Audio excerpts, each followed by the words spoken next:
I dated an insanely rich heiress. She didn't mind that I was poor. Didn't care that I had no talent or background. She would brave a snowstorm just to go to the suburbs, and buy me my favorite red bean cake, just because I mentioned it. I thought that was true love, until she fell for her best friend's little brother. She threw away the gifts I gave her, only caring about flirting with him all day long. I took the hint. That very day, I stood on the rooftop of a 300-story skyscraper. As I jumped, she ran red light after red light, and climbed the building in a frenzy, but she still didn't make it in time to stop me. And yet, I woke up in the hospital, only to be told by the doctor that I had a minor concussion, and I'd completely forgotten everything about her. Chapter 1. The hottest, most sensational news in Cydia recently was none other than the Kim family's eldest daughter, Princess Sophia Kim, spending a fortune at an auction to buy a custom supercar worth over $100 million, just to make George happy. Sophia and George had been married for 7 years. Madly in love, a picture-perfect couple, admired by everyone in the city. Right now, she was sitting on the couch, having rented out the entire luxury car showroom. Watching George test drive each model, the staff waited outside while George was busy, lowering their voices as they whispered among themselves. One said, "That car Mr. Wang drove just now, isn't that the one from the news? Designed by that world-famous car designer. The look, the feel, it really is top tier." Another chimed in, "He's so lucky. How did he end up with someone like Chairwoman Kim? She's got the looks, the body, the power, and all these years, no one's even come close to touching her." Someone else added, "Not only that, Chairwoman Kim is also a total love-brain. Just look at how Mr. Wang has been test driving cars for so long, and she's still giving him detailed feedback on every single one. Anyone else would have lost their patience ages ago." Then someone asked, skeptical, "Do you really think a woman can love a man this blindly? I don't buy it. Aren't they hitting their 7-year itch? You think they'll survive it?" As they gossiped, one daring employee saw an opportunity to get close to Sophia. He offered to bring her some water. As he approached, he accidentally twisted his ankle and fell toward her, on purpose. But just before he could touch her, Sophia's eyes narrowed, and she swiftly moved aside with clear disgust. The man fell hard to the floor, staring at his clearly predatory eyes. Sophia's gaze turned cold with revulsion. She waved at the bodyguard beside her. "Take care of it," she said. The bodyguard stepped forward immediately, dragging the man out without hesitation. Even so, Sophia still didn't feel clean. She took off her jacket and handed it to security. "Get me a new one," she said. "George will think I'm dirty and won't want to hold me." The onlookers didn't dare say a word, only bowing their heads and whispering among themselves. She really does love him to the bone. Otherwise, why humiliate herself like this? I had just stepped out of the fitting room and saw the whole scene unfold. I stood there, dazed. Yeah, Sophia's love for me was so deep. Everyone in the city knew it. She always made me feel secure. I hated the smell of alcohol. So she never drank or went to social events again, even if it meant losing billion-dollar deals. She didn't want me to be jealous. So she never looked any other men in the eye. She only had eyes for me, even if a man brushed against her by accident. She'd apologize to me anxiously, terrified that I might leave her. When the Kim family elders disapproved of us, she did everything in her power to show the world that she would never love anyone else but me. It was because of her fierce love and sincere devotion that I was willing to give up everything to be with her. But no one knew. I wasn't from this world. Years ago, I died in my original world, and was bound to a system that brought me here, Sophia's world, to resurrect in my own world. I had to win Sophia's heart. After years of carefully building our relationship, I finally became her one and only. She fell hopelessly in love with me. 7 years ago, during a kidnapping orchestrated by Sophia's rival, I was taken and used to threaten her. The demand: she had to cripple herself, or they wouldn't release me. Sophia didn't hesitate. She ruined her own legs, lost gallons of blood, and nearly died. From that day on, the beloved daughter of destiny became a paraplegic, forever bound to a wheelchair. And that was the moment my mission was declared complete. But looking at Sophia, who loved me more than life itself, I hesitated. I couldn't bring myself to leave. I couldn't let go of her. Before the system disappeared, it asked me 2 questions. 1, did I really want to stay in this world? 2, what would I do if Sophia ever betrayed me in the future? At the time, I looked at the woman who loved me so deeply, and nodded without hesitation. "I've decided to stay," I said. But I never answered the second question, because deep down, I couldn't even imagine that the woman who gave up her legs for me could ever betray me. After that day, the system vanished, never to return. Over the years, Sophia truly loved me with all her heart, putting me above everything. with love that intense. Everyone thought I should be the happiest man alive. I should be smiling, but right now, I couldn't force a smile. No matter how hard I tried. Chapter 2. Composing myself. I slowly walked out. Sophia looked up at me, and in that instant, her icy gaze melted into tenderness, eyes locked on me as if I were her entire world. We went to the restaurant we had reserved for dinner, but I couldn't shake the heaviness in my chest. Sophia thought I was upset about what had just happened and quickly apologized. "George, are you mad? He didn't touch me, I swear. Please don't ignore me." I didn't respond, and her anxiety grew. She asked, "What's been going on lately? Why do you seem so down all the time? Is it because I've been too busy with work to spend time with you? I'm sorry, this project is almost done. I'll have more time for you soon." I slowly lifted my eyes. Still cool and distant, I asked, "Sophia, is there really nothing you want to tell me?"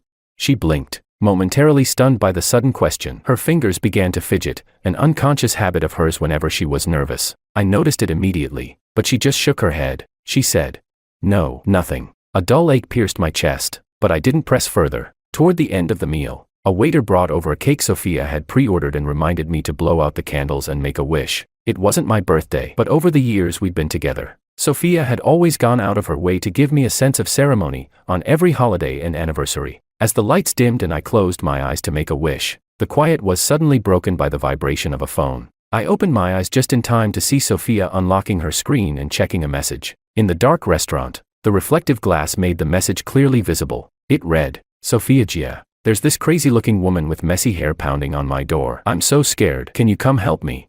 Then, I saw Sophia frown deeply, her hand trembling as she held the phone. A moment later, her inner voice echoed in my ears. She was thinking, "What a fragile little guy, scared over the tiniest thing. Whatever, I'll go check on him, he's so reckless anyway." My face went pale, my heart clenched painfully. No one knew this, but before the system vanished, it left me with one final ability. I could hear Sophia's thoughts. All these years, her mind had always been full of nothing but me. But 3 months ago, a new name started popping up in her thoughts, Makoto. He was her best friend's younger brother, just out of college. And she had recently arranged for him to work at the Kim Corporation for training. Before I could even digest this, her thoughts echoed again. "But today's our 7th anniversary. Would it be wrong to leave now?"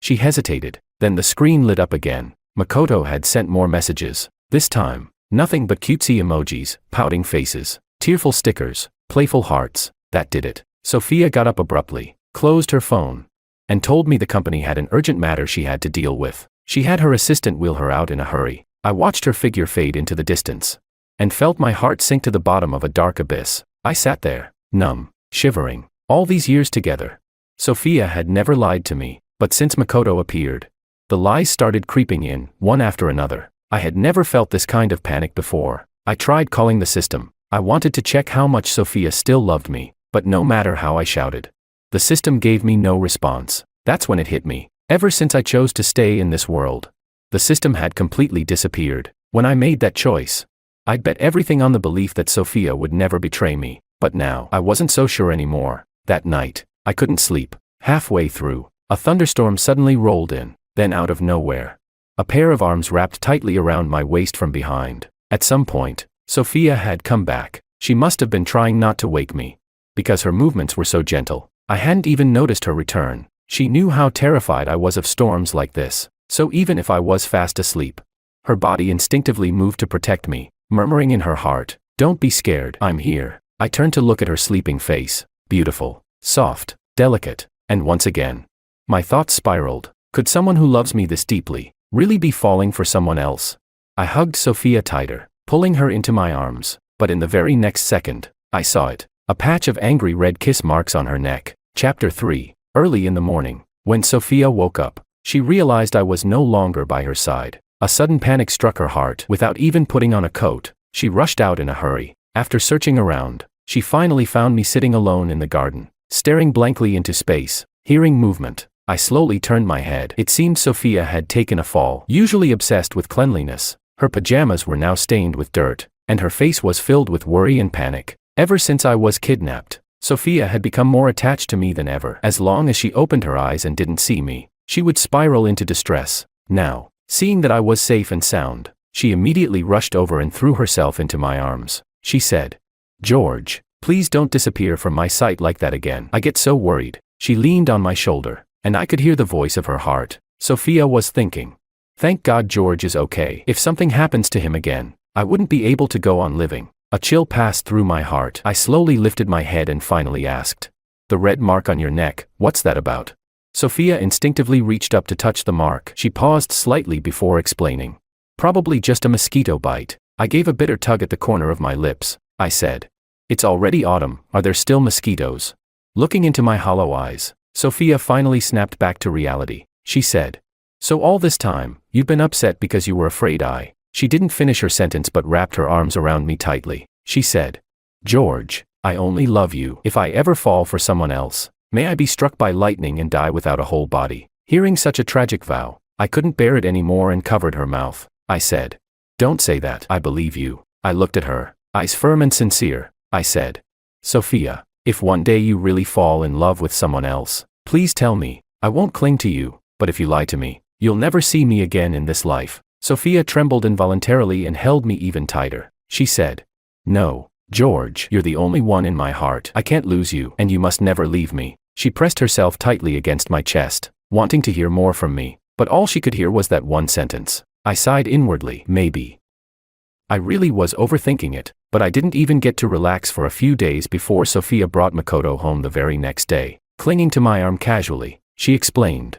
George, his lease ended and he hasn't found a new place yet. He'll stay with us for a few days. I promised my bestie I'd look after him. I can't just let him end up on the street. I felt a chill creeping into my bones. My eyes unconsciously landed on the luxury car behind him, an identical custom-made model to mine, except with different initials. The host at the auction had said this car was the only one in the world, which was why it fetched a price of $100 million. Now that he was driving an identical car, it meant one of them was a fake. Sophia clearly noticed as well. Her gaze darkened instantly. Makoto, however, was the first to speak up and explain.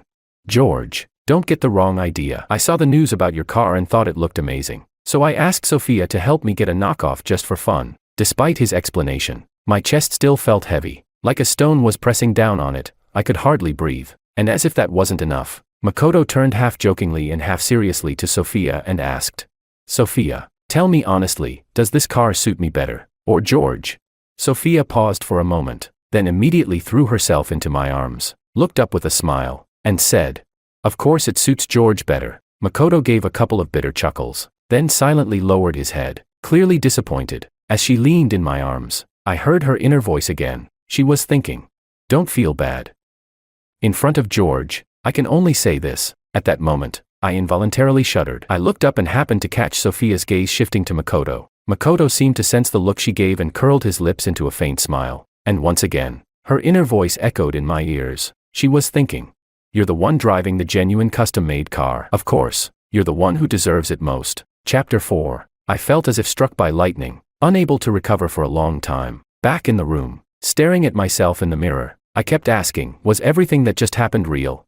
I must have misheard. How could Sophia say something like that? I could only keep telling myself, again and again, that I had misheard. In the following days, Makoto went out with Sophia almost every single day, and they returned home together just the same. He worked at Sophia's company, and it made sense for him to drive her to and from work. But every time I saw the two of them walking side by side, it felt like invisible hands were gripping my neck, choking the breath out of me. Maybe to ease my mind, Sophia always kept her distance from Makoto at home. Even her tone with him was cold and detached. But Makoto, whether intentional or not, always seemed to appear whenever Sophia and I were alone. If she watched a movie with me, Makoto would coincidentally sit nearby with a bucket of popcorn. If we had a candlelight dinner, he would accidentally show up at the same restaurant. If we went to the rooftop to watch fireworks, he'd stand behind us with a camera, claiming to be capturing the moment for us. Sophia could have easily kicked him out. Yet she merely smiled and allowed his presence. I felt exhausted, utterly drained. I didn't want to be the kind of husband who constantly second-guessed his wife, but every time I saw the way they looked at each other, the pain in my chest made it impossible to speak. One night, I suddenly came down with a fever, curled up in bed. My entire body felt like it was on fire, burning hot and terrifying. Sophia was frantic. She grabbed ice packs and kept trying to cool me down, feeding me fever medicine every 10 minutes while cradling me in her arms. I was barely conscious, instinctively turning my head away when she brought the cup to my lips. Despite my resistance, Sophia didn't show the slightest impatience. She said gently, George, you'll feel better after taking the medicine. I lowered myself into her chest, listening to her steady heartbeat, struggling to open my eyes. I met her gaze, so tender, so full of affection. She said, "Take your medicine and sleep. I'll stay right here with you." With great effort, I opened my mouth and swallowed the medicine she fed me, then lay back down on the bed. She held my hand tightly, gently caressing the back of it in comfort. The room was quiet, but once again, I heard her inner voice. She thought, "Go to sleep, George. Makoto said he was in a car accident. I don't know how bad it is. I need to leave right away." In disbelief, I turned toward her, just in time to see her pulling out her phone. Back turned to me as she replied to a message. The worry and anxiety in her eyes were overflowing, but it wasn't for me. My vision blurred suddenly with tears I couldn't control. I shut my eyes quickly, not wanting her to see the redness in them. Moments later, she came over, softly calling my name a few times. Seeing I didn't respond, she let out a sigh of relief, then hurried out. In that moment, my heart felt like it was being torn apart. I opened my eyes in despair, and the tears spilled uncontrollably, like beads from a broken string. My phone, beside the pillow, lit up suddenly. I sat up and tapped the screen. It was a message from Makoto. It read, "George, check Sophia's phone. There's a surprise waiting." I turned to look at the phone she'd left on the table. A wave of unease swept through me. I knew this was his trap, but as if possessed, I still reached out and unlocked the screen. Sophia's phone password had always been my birthday, so I got in without effort. Her pinned contact on WeChat was me. The profile photo was a picture of us together. The chat wallpaper was entirely made of my photos, but within all the conversations, the name Makoto stood out like a knife to the heart. After a long hesitation, I finally opened their chat, hands trembling, and step by step, I began to uncover the truth. Chapter 5. They had only added each other on WeChat for a few months, yet the chat history was unusually long. It took me a long time just to scroll back to the very beginning. The first message was sent by Makoto when he had just added her. "Hi there, Sophia. I'm Keiko's younger brother. Please take care of me from now on."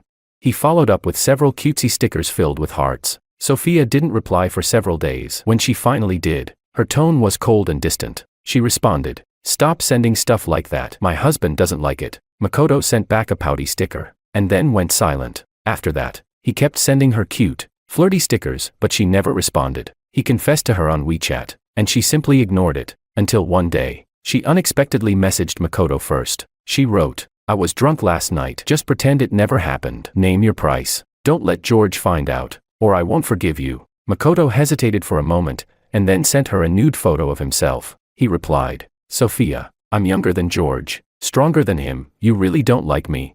But if you didn't like it, why were you so seductive last night, begging me so passionately? Your body still covered in the marks I left." If it were any other time, Sophia would have lashed out at such behavior with vicious words. But this time, she said nothing at all. From that day forward, the two of them became regular bed partners. During all those moments when Sophia left me, late to my birthday party, disappearing suddenly on our 7th anniversary, postponing our planned trip, she was always with Makoto. The night the power went out, during the minute I made a wish, she sent Makoto a picture of lingerie, teasingly asking, "Wanna see big sis wear this tonight?" And then there was that custom luxury car identical to mine. Makoto had mentioned to her more than once just how much he loved that car. He said, "Sophia, I really love that car. Please, I'm begging you, just let me drive it once." At first, she coldly refused. "Buy another one. You can pick any other model." But he wouldn't give up. He replied, "No, I want that one, the one and only in the world. George has been driving it for so long already. What's the big deal if I take it out once?" He kept bombarding her with pouting, begging, and flirty stickers. Eventually, she gave in. She said, "Stop it. I'll drive it over to you tonight." Makoto was overjoyed and sent her a picture of a drawer full of condoms. He said, "These are your reward." Sophia replied instantly, "Those aren't enough." Reading it line by line, it felt like my entire world was crumbling. I gripped the phone tightly, my face drained of all color, like I'd been struck by lightning. I felt as if my heart had been hollowed out, my entire body trembling uncontrollably. I couldn't believe it. How could I believe it? During all this time, when I waited for her to come home, when I was planning our future, when I lay peacefully sleeping, she was wrapped in the arms of another man. But this was Sophia, the woman who loved me so deeply in public, who once vowed to love me forever in private. The more I scrolled through their explicit messages, the more my heart felt like it was being torn to pieces. Suddenly, I clutched my chest. The pain was so intense, I could barely breathe. The next second, my vision went black, and I passed out completely. Chapter 6. I didn't know how long I had been unconscious. When I woke up, I was already in the hospital. As I opened my eyes and saw Sophia beside me, her face filled with worry, my heart twisted in pain again. Every word she had said to Makoto, every flirtatious message they exchanged, stabbed at my chest like blades. Grief and fury overwhelmed me. I opened my mouth, wanting to speak, but not a single word came out. The pain in my heart was suffocating. I clutched my chest tightly, my teeth grinding in despair, my face flushed bright red. Seeing me like this, Sophia froze. She panicked, hurriedly called the doctor, and held me tightly in her arms. She asked, "George, where does it hurt? Don't be scared. I'm here. I'm right here with you." Doctors rushed to gather around the bed, examining me anxiously. After a series of tests, they finally reached a conclusion. The doctor said, "Miss Kim, Mr. Wong has suffered a severe emotional trauma, and he's developed aphasia." Sophia's body stiffened, a dark gleam flickering in her eyes. She bit her lip and asked, "Who was it? Who hurt George?" Then, she called her assistant in, and declared furiously that even if they had to turn the whole city upside down, they must find whoever had caused me this pain. The assistant quickly left, and once again, the hospital room was quiet, just her and me. I was still in her arms, unresponsive to any words of comfort she offered. I just stared at her blankly, like a lifeless puppet. Sophia was frantic, holding me tightly, whispering softly again and again. She said, "George, please, what happened to you? Can't you tell me? Whoever hurt you, I'll make them pay. 10-fold, 100-fold. My brows furrowed, and I bit my lip so hard it began to bleed. The one who hurt me the most was the one I loved the most. In the days that followed, Sophia canceled all her work to stay at the hospital and take care of me, but I remained the same. No tears, no smile, no words, thinking of how I used to love the pastries from the south side of the city whenever I had no appetite. Sophia personally drove out to get them, and during that short absence, Makoto came. My current state seemed to amuse him. He smiled as he placed a bouquet of lilies on the bedside table and said smugly, "George, I brought you your favorite lilies. You must be wondering how I knew you liked lilies. Ah, well, they're my favorite too." Every time Sophia bought you flowers, she'd give me the exact same bouquet. I suddenly felt sick to my stomach, remembering the night Sophia came home with fresh flowers in her hands. I looked up at Makoto, only to see that same cocky smile on his face. He said, "George, you've been with Sophia for 7 years. No matter how much love there is, it gets dull in bed. A woman like Sophia, beautiful and driven, she likes men who are young and strong. She told me herself, compared to you, I'm better in every way." Each word was lewd and heartless, slamming into my chest like a hammer. My whole body trembled. I clenched my fists so tightly that my nails dug deep into my skin, but I didn't even notice. Makoto, still wearing that smug look, pulled out his phone, scrolled through some photos, and held the screen up in front of me. He said, "Here, George, take a look. Did Sophia ever get this wild with you behind closed doors?" I tried to look away, but my eyes betrayed me, flickering toward the screen against my will, and when I saw the tangled, naked bodies on the display, I finally couldn't hold it in anymore. I collapsed over the side of the bed, and dry heaved violently. Chapter 7. After Makoto left, I went completely berserk. I smashed everything in the hospital room into pieces. With bloodshot eyes, I threw every single object within sight violently to the ground. When Sophia pushed open the door and came in, all she saw was a room in shambles, and me, barefoot, standing in broken shards of glass, my eyes red as blood, as if facing a dire emergency. She rushed over and tried to hold me in her arms. The shattered glass had deeply embedded itself into my feet, and blood was pooling all over the floor. Yet I stood there as if I couldn't feel a thing, just staring at her blankly. Sophia had never looked so panicked. Her heart ached like it was about to shatter. She tried to hold me, but I fought her with everything I had, gripping her arms tightly. I finally broke into sobs. "I want to go home. Let me go home." After 7 days of silence, those were the first words I finally spoke. Sophia was ecstatic and held me up tightly. She said, "Okay, we'll go home. I'll take you back right now." I let go, helpless, letting the tears stream down like rain, but I no longer had a home to go back to. The home I wanted no longer existed. I had given up everything for her, and now, I didn't even have a place to rest my head. I didn't understand how I had ended up like this. Even more, I couldn't understand. We were so in love. Everything was moving smoothly toward a beautiful future. Our path was already laid out. All we had to do was keep walking to reach a happy ending. So why did she stop midway and reach for another man's hand? When we got home, Makoto was still there. He sat in the living room, looking every bit like the men of the house. Using his mug, drinking the coffee he loved most. My expression darkened instantly. I trembled all over as I looked at Sophia, fighting to keep my emotions in check. Through gritted teeth, I said, "Tell him to leave, now, immediately." Sophia hadn't expected such a sudden demand and seemed hesitant. Before she could even speak, I cut her off coldly. If he doesn't leave, I will. Sophia quickly grabbed me in a panic. She said, "Don't say things like that. You're the man of this house, where else would you go?" Then she turned to Makoto and said, "George doesn't want you here. You should move out." Makoto didn't argue. He simply looked at Sophia for a moment, then turned and went upstairs. A few minutes later, he came down with his suitcase and left without another word. Only after I saw him leave with my own eyes did I go upstairs. I slammed the door shut and locked myself inside. Sophia gently knocked, her voice soft, pleading. She asked, "George, can you please talk to me? Don't bottle it all up. Haven't you always wanted to go to the Maldives? Tomorrow we'll take a private jet and stay there for a whole month, just the two of us. George, I cooked your favorite, sweet and sour ribs. Will you come out and try a bite? Just one bite." "Okay." But no matter what she said, no matter how much she begged, I didn't say a single word. I didn't respond at all. Outside the door, Sophia was frantic with worry, but her inner thoughts passed through the wall and reached me clearly. She was thinking, what's wrong with George? If he keeps starving like this, what if his body breaks down? If only he'd eat something. I'd trade a few years of my life for it. "George, are you trying to drive me mad?" Leaning against the door, I slowly slid to the floor, powerless. Why?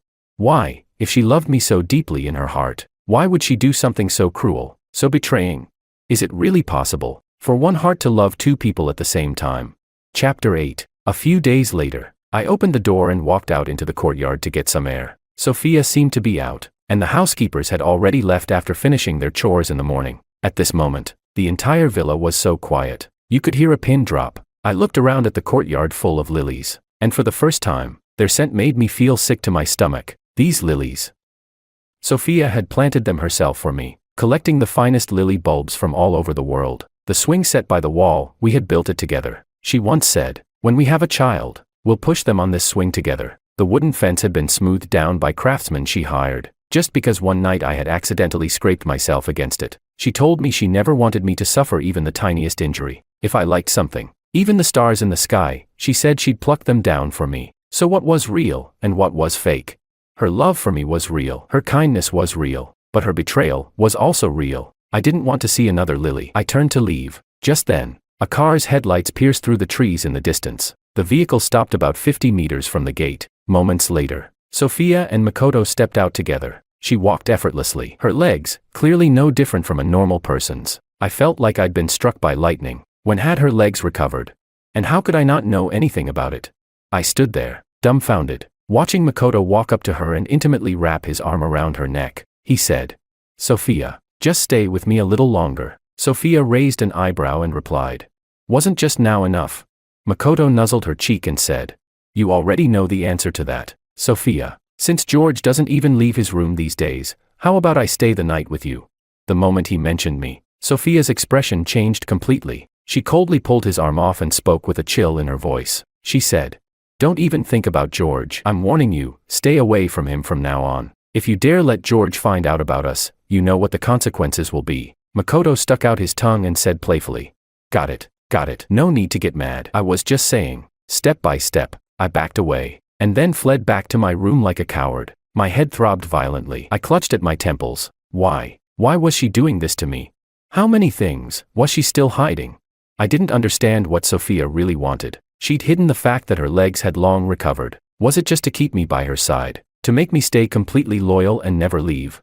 It was because I believed in her sincerity that I chose to stay. But in the end, even that sincerity turned out to be a lie. One blow after another, one truth after another, they broke down every last wall of my defense. I was completely shattered. I regretted it. I deeply regretted falling in love with Sophia. I regretted staying in this strange world for her. My chest ached unbearably. I clutched at my heart, feeling as though I were drowning in a bottomless abyss. Just as I was about to collapse, I suddenly remembered, before the system disappeared, it had left me a parting gift. The system once said, "If the day comes when you regret it all, open this pouch." Like a madman, I rushed to the cabinet and began tearing through everything. Finally, at the very bottom shelf, I found the item the system had left behind. I opened the pouch. Inside, there was only a single line of text. "Never bet your heart against a woman. You will never win. Host. If you truly regret it, there is only one way left to go back." Chapter 9. Late at night, I went up to the rooftop alone. It was early winter, and the night wind was piercingly cold.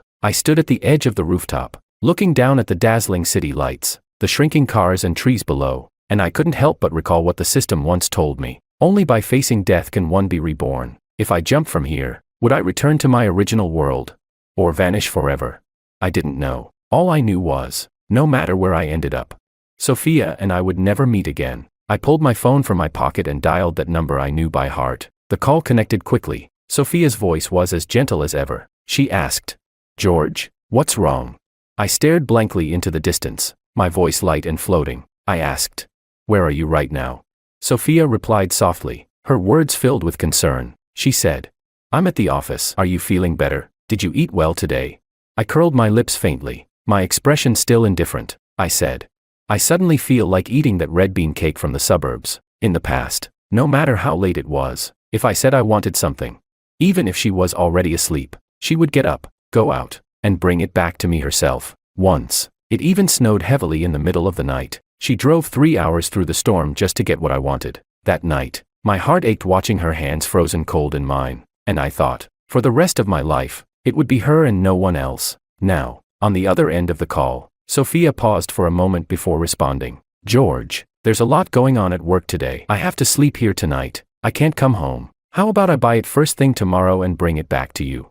But for the first time, I was unusually persistent. I said, "But I want it now." Sophia hesitated again, but still turned me down. She said, "I'm sorry, I really can't get away right now. I promise, tomorrow I'll bring you as much as you want." Right after she spoke, I heard a soft chuckle from her side. It was faint, but I instantly recognized it. It was Makoto's voice. Sophia coughed hurriedly to cover it up, but I was already bitterly smiling on this end of the line. 7 years of love, and in the end, I gave it all to the wrong person. I rubbed my temples. Then my gaze suddenly turned cold and resolute. I said, "Never mind. I don't want it anymore, not now, not ever." And with that, I hung up the phone. My eyes drifted toward the city lights before me, so bright, so vast. This wasn't my world. Once upon a time, I dreamed of a future among those lights, of one lamp glowing just for Sophia and me. But now, she had destroyed it all with her own hands. "Sophia, from this moment on, in life or in death, we will never meet again." I slowly stretched out my arms, and in the next second, a deafening crash echoed from the top of the building. The next day, suddenly, a sharp pain stabbed through Sophia's heart. She didn't know why, but a terrible sense of dread seized her. Pushing away Makoto, whose body was still covered in kiss marks, she hurriedly dressed and rushed out. Makoto followed in a wheelchair, a look of jealousy on his face. He grumbled, "Look at you, so flustered you forgot to even pretend. I really envy George. To get him to marry you, you went as far as pretending to be disabled. When will I ever matter to you that much?" Sophia's lips pressed into a thin line. Any other time, she might have comforted him, but all she could think about now was that strange phone call from me last night. The anxiety in her heart grew heavier. She had no energy to care about his feelings. She coldly took the wheelchair and got in the car, heading straight for the pastry shop in the suburbs. After buying my favorite red bean cake, she rushed home. Opening the door, she couldn't help but call out my name. "George, I brought your favorite red bean cake." But after calling a few times, there was no response, until she pushed open the bedroom door, and froze at the sight before her. The entire floor was littered with paper. She bent down and picked one up. They were all chat logs between her and Makoto, and explicit photos of them in bed. In that instant, she felt as if lightning had struck her. Who put these here? George.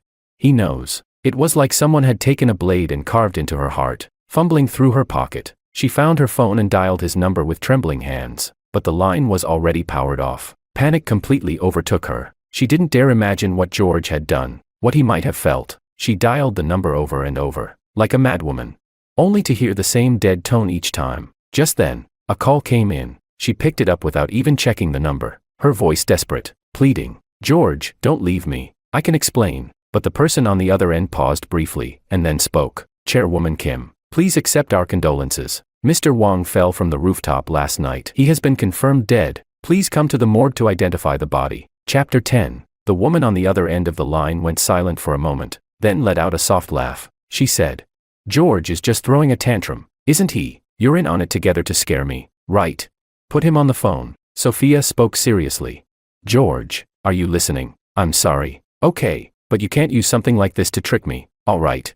"Miss Kim." The staff member sounded unsure. Having worked at the funeral home for many years, he'd seen plenty of grieving families who couldn't accept the loss of a loved one, but Sophia's reaction clearly went beyond anything he was equipped to handle. He tried to offer what little comfort he could. Please, you should come in person. Just search for the city funeral home, someone will help you, Sophia asked. Who the hell are you? She hadn't heard George's voice, and her tone began to grow irritated. She snapped. Are you trying to scam me for money? If it's a kidnapping, at least put George on the phone. I want to hear his voice. Seeing that there was no reasoning with her, the staff member sighed and said, Miss Kim, if you come here, you'll see Mr. Wang yourself. Then he hung up. He let out a long sigh and turned to the mortician beside him. Clean up Mr. Wang's body a little. When she gets here, we'll have our hands full, and get security. Better be safe. Staring at the phone in her hand, the one that had just gone dead with a cold click, Sophia let out an abrupt laugh. She murmured to herself, what a clumsy lie. George, you're really so dumb. So dumb you'd come up with this kind of trick to scare me, right? But a dull, gray fog had settled over her mind. The sounds of the outside world could barely reach her anymore. She stood frozen for a long time. The phone in her hand creaked under her tightening grip. Sophia whispered, when I find you, I'll apologize. Okay, I'm sorry, but you can't use something like this to frighten me. Her eyes began to redden. Bloodshot veins crept into her gaze. Somehow, in a haze, she found herself in front of the flower shop. The shop owner, long familiar with her, greeted her warmly. Miss Kim, back again to buy flowers for your husband. We just got a fresh batch of premium lilies today. Want some? Yes, Sophia replied. He likes big bouquets. Please arrange a large one for me. The shopkeeper worked efficiently and quickly handed her the bouquet. He said, Mr. Wang is really a lucky man. Is it a special occasion today? Sophia tugged at the corner of her lips, her smile stiff and forced. I'm going to apologize to him, she said. I made him angry. The shopkeeper chuckled. Oh, is that all? Don't worry. Once he sees this bouquet, he'll definitely forgive you. Take care, Miss Kim. She swiped her card, perhaps without looking at the total, or perhaps not caring at all. She ended up paying over 10,000 yuan. When the shopkeeper saw the notification, he ran after her in a panic. Miss Kim, he called, but she was already slowly walking away. Not hearing a word, he sighed and shook his head helplessly. Guess I'll just credit it to her account. After all, Miss Kim always came here to buy flowers for the men she loved. Sophia walked nearly a kilometer before realizing how much attention she was drawing. People on the street were subtly pulling out their phones to take pictures. Such a stunning woman, holding a huge bouquet of flowers. It was a sight that made people envious. She had forgotten to drive. The chauffeur had the day off, so she raised her hand to hail a cab. The driver chuckled as she got in. Where to, miss? You look like you're on your way to a wedding. Sophia, lost in thought, replied softly.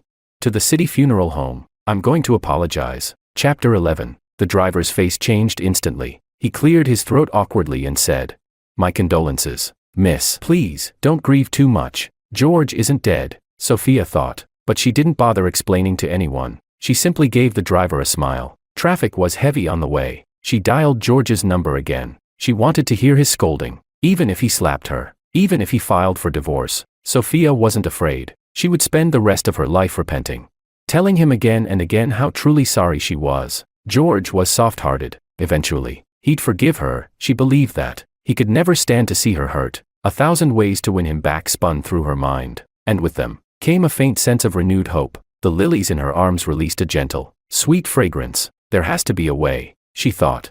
The city funeral home was large and filled with the dry, mechanical heat of boiler systems. As she stepped out of the car, a flicker of pain passed through her eyes. George loved cleanliness. She remembered all these little things. And now, because of her mistakes, George had ended up in a place like this. In the end, who was really being punished? Idiot, she whispered to herself. Can't even find a more believable lie or a more comfortable place to fake it in. George loved her face too much to throw himself off a building. He wouldn't. He couldn't. She fought off the rising dread in her chest, forced herself to take a step forward. Then she overheard two workers in black uniforms whispering ahead. I really wish people who want to commit suicide wouldn't jump from buildings. It's the hardest to deal with. The bones were all shattered. Back of the skull, there's a hole the size of a fist. The brain matter was almost gone. Sophia's heart trembled. Such a gruesome way to die. George really went this far, just to scare her. Another worker said. There was only one jumper brought in these past couple of days. Right, what was his name again? Oh, the rich lady's husband. Sophia something. The guy's name was George, I think. Had all that money and still chose to die. I don't get it. Sophia stared at them blankly, then suddenly felt a laugh bubble up in her throat. So George even got the staff involved in his little act. He'd really planned it thoroughly. But, can you please stop now? She thought silently. She was really scared now. If this was George's way of punishing her, then he'd won completely. Chairwoman Kim. A breathless staff member ran over. His voice was familiar. He stopped in front of her and said, "Please, come with me." Sophia asked, "Where's George?" Her voice was airy, like she was walking on clouds. Nothing felt real. "I brought him so many flowers, he'll like them, I'm sure." "Yes, I'll take you to him," the staff member said. A flicker of pity crossed his face. "This way, please." She followed behind him, entering the inner corridor of the funeral home. The buzzing machinery and occasional crackles filled her ears. For the first time, curiosity overtook her anxiety. She asked, "What's that sound?" The staff member, used to it, didn't react at first. After a while, he replied, "Oh, that. It's the cremation chamber, the furnace." "Thank you," Sophia whispered. She was getting colder and colder. The staff member breathed out a bit of mist from the cold air. He apologized. "We can't raise the temperature in the morgue, not even in summer. Otherwise, the bodies will decompose." "I hope you understand," Sophia replied softly. "What corpse? I don't want to see a corpse. I want to see George." Chapter 12. "All right, please come this way." At last, Sophia saw him. George lay on a narrow bed. His face was pale, but peaceful. He looked as if he were sleeping deeply. The footsteps of the morticians, the humming of the cold storage units, none of it seemed to disturb him in the slightest. Sophia stood still, staring at him for a long while, before softly saying, "George." He didn't respond. She frowned, a flicker of confusion in her eyes. "George, stop messing around," she said again. "I know I was wrong. Okay, but isn't this kind of thing unlucky? Don't punish me like this, please." Her voice was as soft as a whisper, as if afraid to wake someone from a dream. The staff member stepped back out of sympathy and spoke quietly. "Chairwoman Kim, the police have already investigated. They tried to reach you yesterday but couldn't get through." Mr. Wong jumped from the rooftop. "The surveillance footage is complete. There's no sign of foul play. He took his own life. My condolences." But Sophia didn't seem to hear any of it. She gently set the bouquet of flowers aside and knelt down beside that low, narrow bed. "George, please wake up," she pleaded. "Don't scare me like this.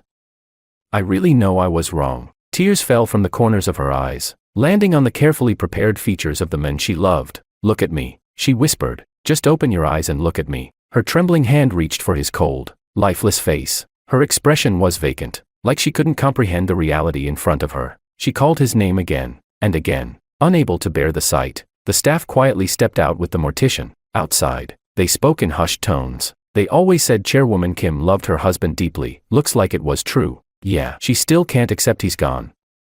"I mean, why would someone like him jump off a building?" Another replied. "I don't know. If I had a wife like that and all that money, I'd never want to die." But her voice calling for George didn't stop. Even after her throat turned dry, even after it began to bleed, she remained kneeling on the cold ground, still whispering his name. When her voice became little more than a raspy breath, she stared at the body quietly. The tear stains on her face had long since dried. "You lied to me," she murmured. "George, how could you bear to leave me like this?" She leaned down and placed a kiss, soft, barely there, on his lips. She tasted the salt of her own tears. Dizzy and light-headed, she stood up. The staff returned, speaking gently. "Miss Kim, have you decided what to do?" "I'll cover the costs," she said, her voice so hoarse it was barely audible. "I'll have a car sent to bring him home." "Understood. Miss Kim, please accept our condolences." Why did everyone keep saying that? Sophia wondered. Her George was just throwing a tantrum. She would take him home. She would coax him, gently, patiently. One day, he would forgive her. The morticians had prepared the body, covered with a white cloth and loaded into the vehicle. George didn't look much different from a sleeping man. Sophia sat beside him, holding his hand. She whispered, "George, I'm taking you home. Be angry. Sulk all you want. Just don't leave me, okay?" Chapter 13. News of George's death didn't spread until nearly a week after he jumped, because during that time, Sophia seemed completely normal. She still went to the office on time, still attended countless galas and business dinners, and whenever someone asked about George, she would smile helplessly and say, "I made a mistake. George is mad at me. We're in a bit of a spat." People would chuckle in understanding, often teasing her. After a few drinks, she'd glance at her watch and excuse herself politely. "I should head home. You know how it is, an angry husband has even less patience for a late wife." They'd laugh kindly and say, "Hurry and win him back. It's been a while since we last saw George." So when the news broke, everyone was stunned. People whispered, "A week ago. Am I remembering wrong?" She told me just yesterday that she was going home to be with her husband. Someone else chimed in. I swear I saw her texting him in between meetings. She was smiling so sweetly. Was it all an act? Another voice joined in. How do you even know the husband she was texting was the one at home? Someone objected. Come on, don't jump to nasty conclusions. Sophia doesn't seem like the cheating type. The speculation swirled in every direction, but Sophia seemed entirely unfazed. By the time she returned home, night had already fallen. She let out a small sigh. She was late. George would be mad at her again. Still, there was a sweet curve at the corner of her lips, just as she pressed her finger to the door's biometric lock.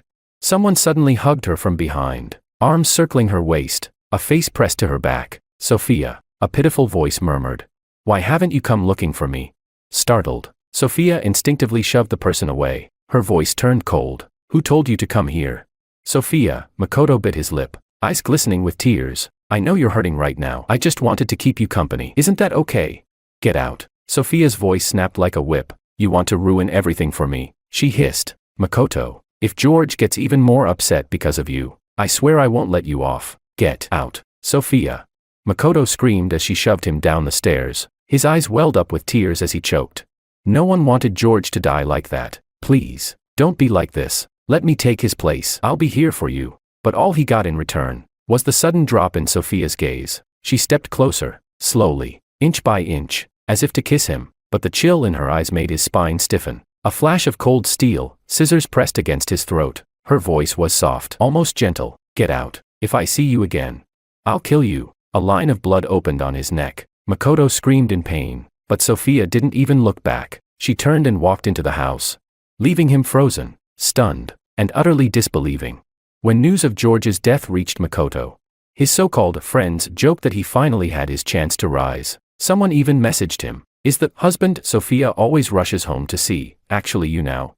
Makoto, of course, hadn't been with Sophia, and the fear that she had already found someone else drove him to her door without a second thought, whether intentional or not. Sophia had forgotten to close the door behind her. Makoto stood at the entrance, staring into the dark, empty living room. A slow-burning anger took root in his chest. Did Sophia already have someone new? After all that talk about loving George so deeply, grimacing, he pushed himself up from the steps. His leather shoes clacked against the stairs as he followed her inside. Chapter 14. The house was pitch black inside, and the air conditioning was set far too low. It felt like stepping into a freezer. Makoto stepped in cautiously, whispering Sophia's name, but no one responded. The large villa, once full of life, was now hollow and echoing. The maids who used to serve George were nowhere to be seen. Only the sound of his own footsteps accompanied him. He heard the faint sound of soft footsteps and instinctively looked up, only to see Sophia walking quickly in one direction, not even turning her head. Sophia, he called out. But she didn't stop. He had no choice but to follow her in quick steps. There was something unnaturally cold about this villa. He tried to brush it off, telling himself it was just the overpowered air conditioning. Rubbing his arms and cheeks, he followed the path to the innermost room in the house, the master bedroom, where Sophia and George used to sleep. Makoto had been there a few times before. He knew this was where they once held each other, where they whispered and touched and made love. He used to glare at the door with hate in his eyes, wishing George would just drop dead. And now that he truly was dead, Makoto hesitated. Did Sophia know it was him? That it was his manipulation that pushed George to jump? Biting his nail nervously, he suddenly heard a soft murmuring voice inside the room. Startled, he held his breath and pressed his ear against the door. It was Sophia. Her voice was incredibly gentle. She was speaking in a soft, loving tone, so quiet and broken it was hard to catch the words. But Makoto picked out fragments. George, darling, I love you. His heart skipped a beat, eyes widening in disbelief. Could it be? George wasn't dead. Was the news fake? Had the whole rooftop suicide been a lie, a trap to humiliate him? Makoto snorted coldly through his nose, then pouted and raised his hand to knock. If he could break George once, he could do it again. But what he didn't expect was that the door wasn't locked. His hand pushed forward a little too hard, and he stumbled straight inside, falling hard onto his knees with a loud thud. Ugh, he groaned, wincing in pain. He looked up, and met a pair of utterly emotionless eyes. Sophia was staring at him, as if he were some disgusting thing on the bottom of her shoe. Makoto flinched under her gaze. He instinctively looked away, and then looked beside her. He saw George, lying on the bed, body perfectly straight and still. Something felt off. Makoto stood up quickly, trying to play it cool. George, he said with a half-smile. Long time no see. George didn't respond. Makoto took a step closer, trying to wrap an arm around Sophia's shoulder like he used to, but just as he leaned in, something caught his eye. George's eyes were closed, his lips were colorless, drained of life, and though a thick layer of makeup had been applied to his face, it couldn't hide the pale, bluish undertone beneath. This was a corpse, there was no doubt. Chapter 15. Makoto's hands were trembling violently. He took a step back, his throat tightening as if an invisible hand was choking him. No sound could escape his mouth. He wanted to scream, he wanted to run, and then he understood. He finally realized why the villa had smelled faintly strange when he entered. Why the air conditioning had been turned down so low. It was to preserve the corpse, but Sophia just stood there, watching him. Her expression as calm and still as stagnant water. She spoke softly. Makoto, you're the one who told him about the messages, weren't you? Makoto couldn't speak. His back was pressed against the wall, shaking his head frantically as tears streamed down his face. After a long silence, he gasped for air, his voice broken and fragmented. You're insane. He's dead. Sophia. What the hell are you doing? Sophia's face changed in an instant. She stood up and began walking toward him, one slow step after another. Her voice was icy. He's dead. And whose fault is that? Tell me, Makoto, was it you? Makoto tried to flee, but his legs were too weak to hold him. It was his first time seeing a dead body up close, and the reality hit harder than he ever imagined. Sobbing, he cried. It wasn't me. I swear it wasn't. Sophia, I was wrong. Okay, I never should have messed with you. Just bury George, please. I'm begging you. He's really dead. Sophia stopped right in front of him. She bent down, leaned close to his ear, her voice dropping low, just like the countless nights they had once shared in bed. She whispered, I made mistakes, but so did you, and neither of us is getting off that easy. A soft laugh escaped her lips. Makoto collapsed to his knees, shaking as he looked up at her in terror. What are you going to do? Sophia didn't answer. When she left the room, she was still holding a handful of Makoto's hair. He had struggled wildly. It had taken everything she had to subdue him. Now, she was calmly washing her hands. The strands of black hair slid into the white porcelain sink, swirled into the drain, and tangled around the silver stopper. So dirty. Sophia murmured. If George saw this, he'd be angry. Makoto's disappearance stirred no reaction from the outside world. He had come to the city with nothing, and survived only by clinging to Sophia like a parasite. By the time people started to notice something strange about Sophia, a full month had passed. Someone asked, Hey, has anyone heard anything about George's funeral? Has he been buried yet? Another replied, Buried? She said yesterday she was bringing food home for George. Honestly, it sounded sweet at first. But now, it's kinda creepy. The conversation abruptly halted, because the woman they were talking about was approaching. Phone in hand, Sophia smiled and asked, You don't like this flavor? She raised her eyebrows, looking genuinely surprised. Well, I already brought it home, she said playfully. What should I do with it? Fine, I'll eat it myself. Her voice was warm, affectionate, a touch exasperated, like she was teasing a spoiled lover. She looked like she was in an excellent mood. The two exchanged nervous glances. One of them mustered the courage to ask, Miss Kim, who were you talking to on the phone? Sophia replied with a cheerful smile. My husband, of course. He used to say he loved this flavor. Now he doesn't like it anymore. Such a handful, isn't he?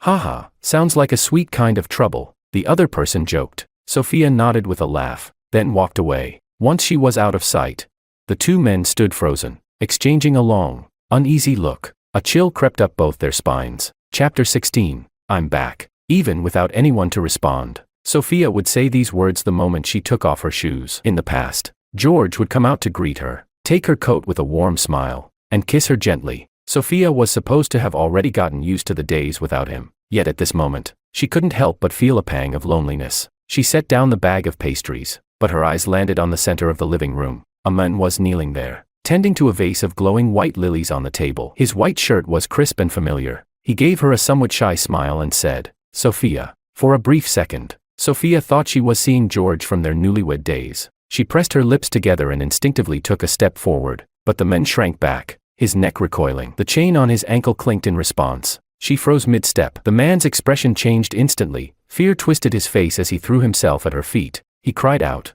Sophia. Sophia crouched down and grabbed his cheek with her fingers, her brow twitching involuntarily. Her rage twisted her face, but her voice came out soft and low. She said, How dare you? She bit the words out one by one, teeth clenched. How dare you wear his clothes? Do you think you're worthy to be compared to him? Makoto was slapped so hard that he crashed into the corner of the coffee table. The porcelain vase holding the lilies fell and shattered with a crisp ring. Trembling, dizzy from the blow, he still scrambled to cling to Sophia's leg, wailing in desperation. Sophia, please, I beg you, let me take his place, let me be him, please. Get out.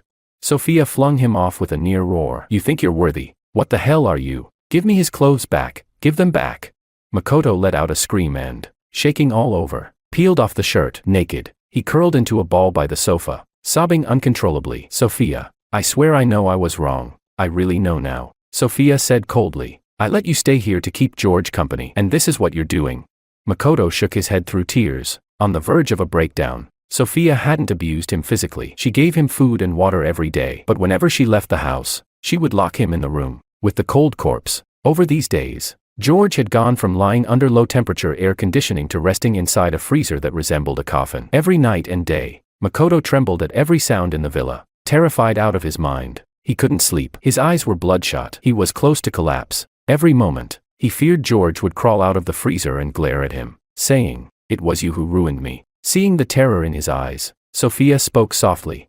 "Makoto, everything you did today, George saw it all." Makoto screamed. The psychological torment was unbearable. Just as his eyes rolled back, about to faint, Sophia grabbed his ear viciously and said with a laugh, "If you can't even fight back from this, Makoto, you deserve this." Something flashed through Makoto's eyes, but it was buried beneath his tear-streaked face. He pleaded, "Sophia, please just let me go. Let me go." Sophia bit her lip and said, "And who's going to let me go?"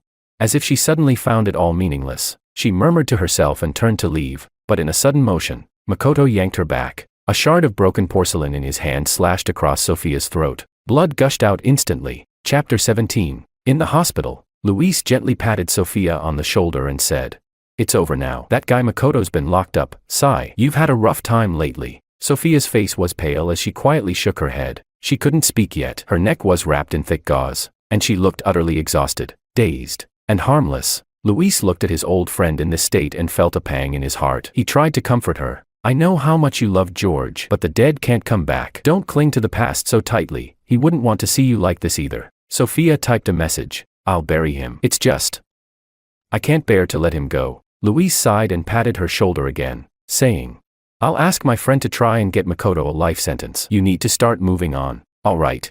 Sophia nodded. Luis still had matters to take care of. After a few more words of advice, he left. Once the room fell silent, Sophia turned her head and stared out the window. The trees outside had turned yellow with autumn. Occasionally, a leaf would drift into the room. Even after completing what she had to do, Sophia felt hollow inside, as if there was nothing left to anchor her. It had been a full month since George's passing. She had refused to bury him, not because she didn't understand death, but because some part of her still clung to the hope that a miracle might happen. Even though she dreamed of George night after night, even though she looked at his pale, lifeless body day after day, there had been no sign of him ever coming back to life. She slowly closed her eyes. The piercing ache would strike without warning, not even allowing her peace in her shallow, broken dreams. George was dead. Everyone told her that George was dead, but Sophia still refused to believe it. In a crowd on a busy street, she saw George's back. He was smiling, laughing, talking cheerfully with another man by his side. Sophia wanted to call out to him, wanted to make him wait, but her feet were frozen in place, as if encased in concrete and steel, completely unable to move. She watched helplessly as they walked away. Then she heard the other man say, "Escaping death like that must mean you've got good fortune ahead. But George, ever since you woke up, you really do seem like a different person." George's smile faded a little. Then he replied, "Maybe because when you're that close to death, you suddenly understand a lot more." The man asked, "Not going after the girl you used to like anymore?"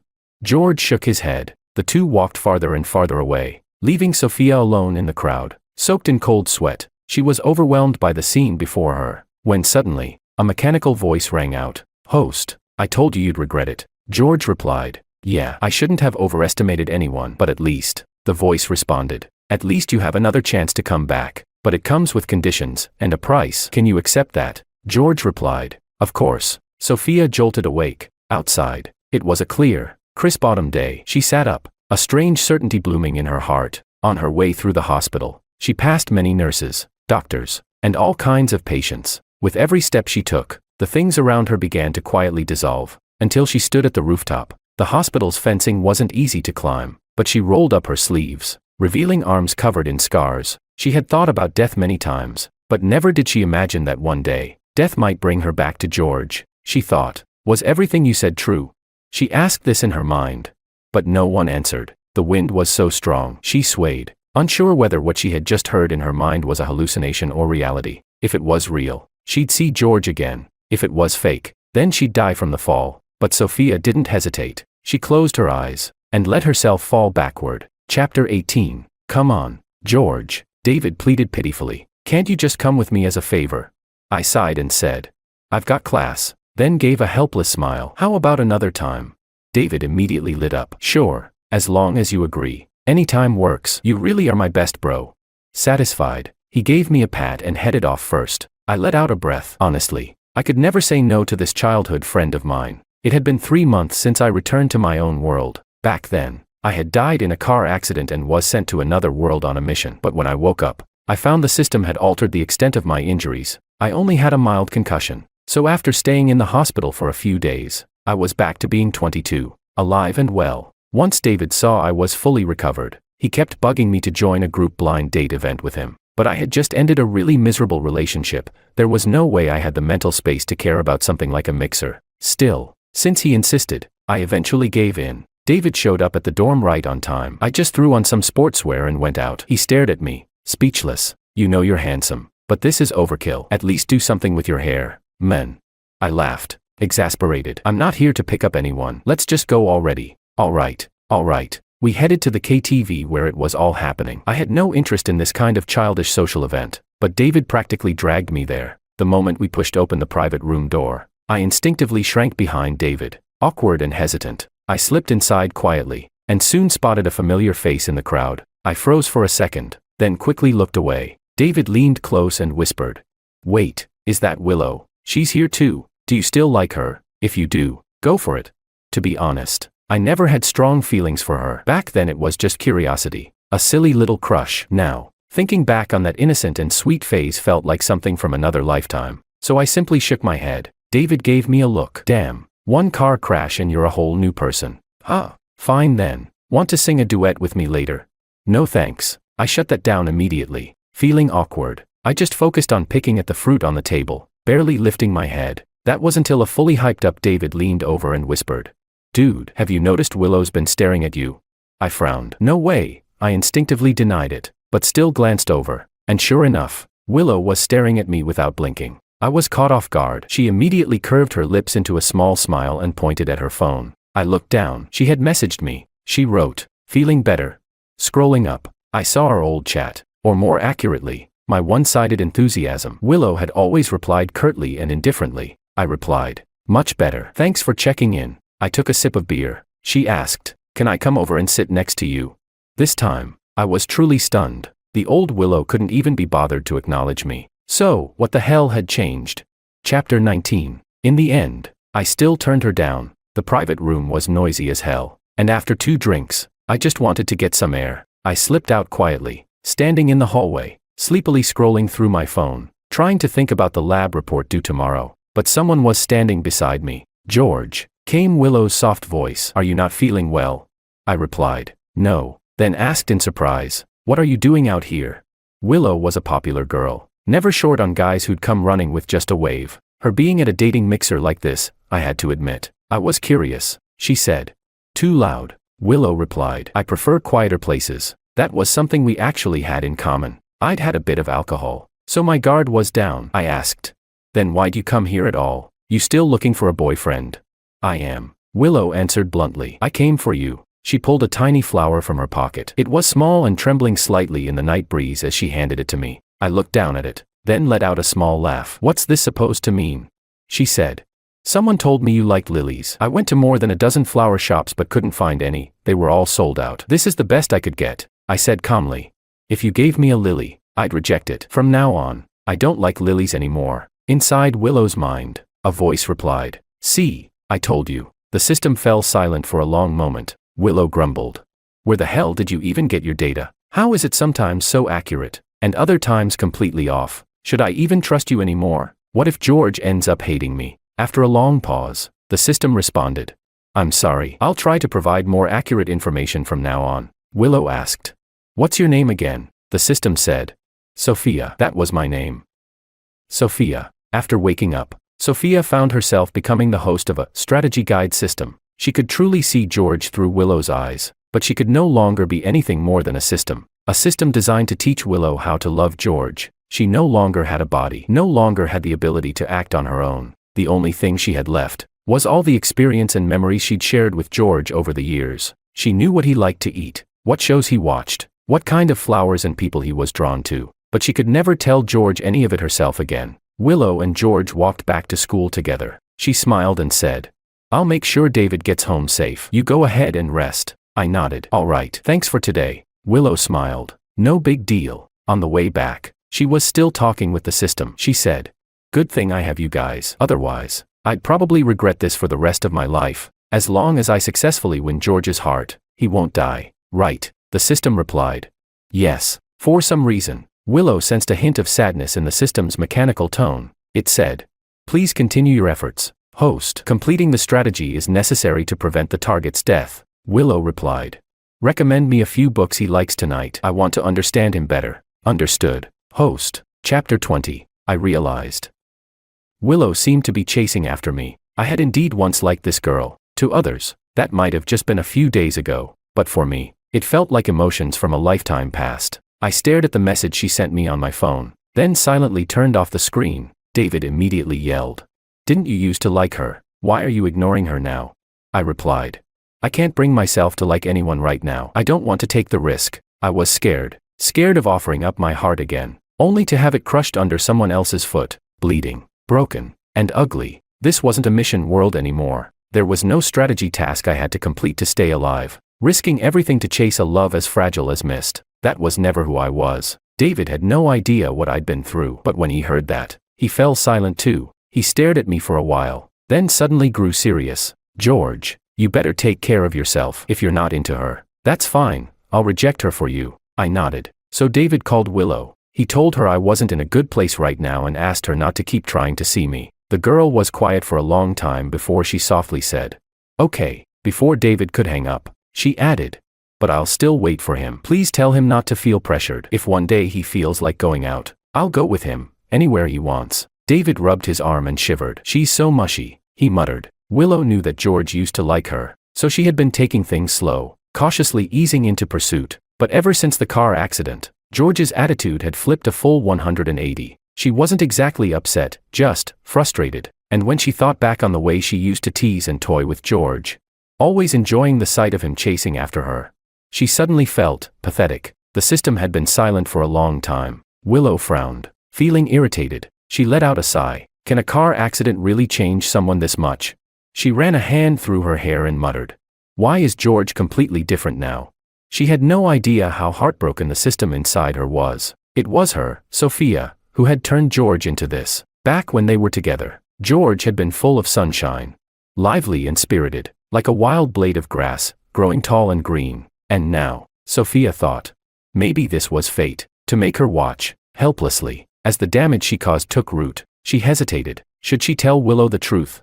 But before she could say anything, Willow had already pulled herself together. She wasn't afraid of being cold-shouldered by George. What she feared more was why George had become so closed off in the first place. If he didn't want to see her, fine, she'd leave him be. Instead, she had someone deliver a book to him. It wasn't anything philosophical or deep, just a simple, cheerful children's book. Sophia blinked, surprised. She said, George doesn't like these. Willow replied, doesn't matter. She shrugged. He's been really tired lately. I just want him to feel a little happier. She didn't send the book to win points with George. She just wanted him to be okay. Sophia's chest ached. At last, she understood the difference between the two of them. Chapter 21. I didn't return the book like Sophia had expected. Instead, I spent a week slowly making my way through it, and to my own surprise, I actually messaged Willow. I asked, why this book?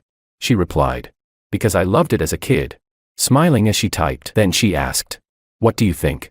I replied, childish. Just that one word. But she laughed even harder, as if I'd just given her a compliment. Sophia, however, knew what it meant. George would never engage in such trivial conversations with someone he had zero interest in. Clearly, Willow was doing something right. The two of them chatted like that for a few days, back and forth, casual yet consistent, and gradually, Sophia began to feel lost. She had been married to George for years. She thought she knew everything about him, but now, watching the way he interacted with Willow, she realized George had sides she'd never seen before. George was a top student in class. He never replied to Willow's texts. Once, Willow sat in on one of his public lectures, quietly seated behind him. They didn't exchange a single word. Sophia couldn't help but ask, "Don't you feel like this is all pointless?" "Not at all," Willow replied. "Just being near him makes me happy." It was that kind of seemingly one-sided effort that somehow made George's affection gradually grow. Willow never asked the system how high her progress bar had climbed.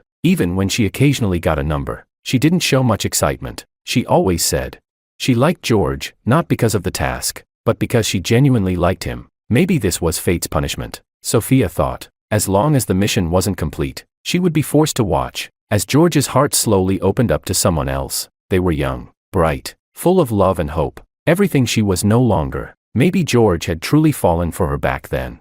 But Sophia knew, at the start, he had approached her with a purpose, and she had used filthy means to make him stay. Deceit and concealment were the foundation of their so-called love. Now, all of it was too faded to even hold shape. She once thought that becoming a system meant she'd stop feeling pain, that being in this world was simply a last look at George. But now, it was like drinking poison to quench thirst. Every extra glance, every added thought, only made her realize how much closer Willow was getting to him. Like on this bright, beautiful spring night, 3 months had flown by. There were no grand gestures or passionate confessions.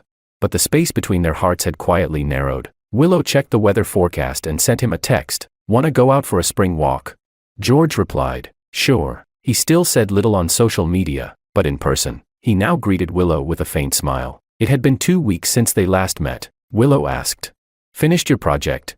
George replied, "Yeah, just need to get started on my thesis now." Sophia couldn't help but say to Willow, "You'll lose your chance once he graduates. Shouldn't you be trying harder?" Willow replied, "It's okay. Travel is easy these days. I can always go see him." Ah, youth, so naive. Distance was still the widest chasm love had to cross. Sophia thought that, and yet, she couldn't stop the bitter ache rising in her chest. Chapter 22. I didn't know that deep in Willow's heart lived someone I once loved. We were strolling along a path by the riverside, flowers blooming all over the hills. I asked, "Willow, why did you always ignore me before?" Willow froze. She had known I'd ask that sooner or later, and even now, she couldn't help but feel embarrassed. She said, "Back then, a lot of classmates said you were really handsome." She spoke softly. "Smart too, but kind of cold. So when you talked to me first, I was really happy. But I was afraid I wasn't the kind of person you imagined. That once you got to know the real me, you'd think I was boring." It was rare for her to open up like that. Her cheeks flushed a faint pink from embarrassment. I turned my head to look at her. After a moment, I let out a soft laugh. "All right then, I forgive you." So Willow wasn't completely indifferent after all. Now that it was out in the open, she seemed far more at ease, walking beside me. Even her breathing became lighter. Then she asked, "What about you?" Her tone was sincere. "Why did you suddenly start talking to me again?" I said, "Someone who likes reading about chipmunks, how bad could she really be?" It was such a simple conversation. Sophia thought to herself. How long had it been since she and George talked like this? Their relationship had long been filled with tangled desires, money, status, a never-ending web of ambition and pretense. But in truth, George was just a young man, barely stepping into the real world. Sophia asked Willow in her mind, "I remember your family is pretty well off too. Won't they expect you to marry someone of equal background?" Willow responded absent-mindedly, "If anyone's out of reach, it's me. I barely made it into this university. George's intelligence is on a whole different level." Sophia realized there were still such pure thoughts and relationships in this world. Maybe the odd one out was her. She'd lived too long in a world of vanity and indulgence, and had long forgotten what it felt like to sit face to face and speak openly with someone. I noticed Willow would occasionally drift off. I'd experienced that too, back when I first entered the mission world and was constantly talking to the system. It made it hard to focus on the reality right in front of me. Was Willow also just doing a mission now? I blinked, looking up at the petals swaying in the treetops. A wave of confusion welling up inside. If opening my heart again meant getting hurt, would I still choose this path? Maybe I would, because I didn't think Willow was that kind of person. The rest of the walk, we both had our own thoughts, but on the surface, everything was calm. We ran into a few photographers carrying cameras. One of them laughed and said, Let us take a photo of you two, free of charge. Willow looked at me for confirmation. Do you want to take one? I smiled and replied, sure. So we stood side by side, politely posing. The photographer encouraged us. Come on, get closer, a bit more natural. I hesitated several times before placing my hand lightly on her shoulder. My face a little flushed. In the end, I wrapped my arm around Willow. Click, we finally had a photo together. The photographer beamed. You two look great together. Best wishes. I instinctively said. Thanks, then realized what I'd said. I turned to look at Willow. Her eyes were filled with joy. Chapter 23. The path down the mountain wasn't easy to walk. Willow reached out her hand to me several times, and each time, I took it. She looked visibly delighted. Her delicate and beautiful face glowing even more brightly. She smiled and said, "You're being really nice to me today." I asked, "Am I usually that bad?" I curled my lips slightly. "I've never treated you badly, have I?" Willow just smiled, saying nothing. But inside, her heart was churning. She called out to Sophia in her mind, "I think he's accepting me. He really is." The affection meter was at 60%. Not love yet, but definitely something. Sophia should have been happy for her, but she could only respond with silence. After a long while, she gave a faint chuckle and said, "Congratulations, host." On the way back to the dorm, Willow said, "Your birthday's coming up in 2 weeks, right?" I replied, "Yeah." I looked at her and smiled. "Are you planning to give me a gift?" "Don't tell me it's another children's book," she replied. "It's not." Willow looked at me, her eyes shining. "I want to say something to you. When the time comes." She was probably going to confess. I figured that out pretty quickly. I smiled and nodded. "But I'll be out of town next week for a competition with my advisor," I said. "Wait for me to come back." "Okay," she said. "Okay." After we parted, I returned to the dorm. David was already waiting at the door, arms crossed, raising his chin at me. "Spill it. What level are you two at now?" I said. "What level?"